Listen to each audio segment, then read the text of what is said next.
Hi, it's Steve. Today we'd like to show you how to change the water level control on your front load washer. It's a really easy job. Let me show you how we do it. Now, to do this repair, the first thing we'll need to do is to disconnect power to the washer. So either unplug it or locate the electrical panel, turn off the appropriate breaker, or remove the appropriate fuse.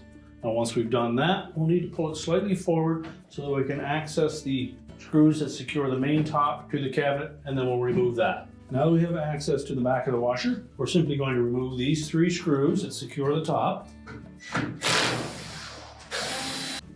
These are typically a number 20 Torx screw. Then just pull that main top back about a ½ inch, and then you can lift it off. And that will give us access to our water level control, where we can disconnect the wire harness and remove it from the cabinet. Now with the top removed, we're next going to pull that wire harness off. Just release the 2 locking tabs by squeezing them together. Pull the connector off. We'll also need to disconnect the inlet tubing. So just pull that off the bottom and make sure that we don't drop that down inside the cabinet. It's a little hard to fish that out. You can actually just attach it to the new control. Then next we're going to turn this 90 degrees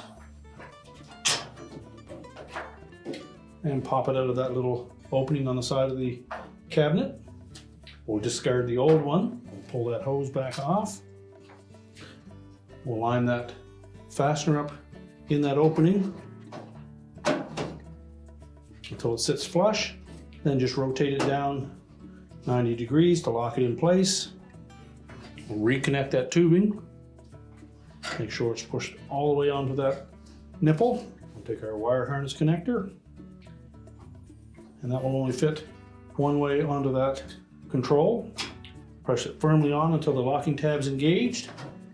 And now we're ready to put the main top back on. Now we'll simply lay that top back onto the cabinet, and we'll leave a space about ½ inch between the front edge of that top and the back of the console, and it should lay flush with the cabinet on both sides.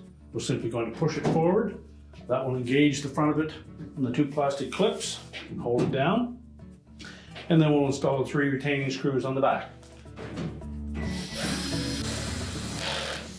And now we're ready to put the washer back into position. We're now ready to reconnect the power, and our repair is complete.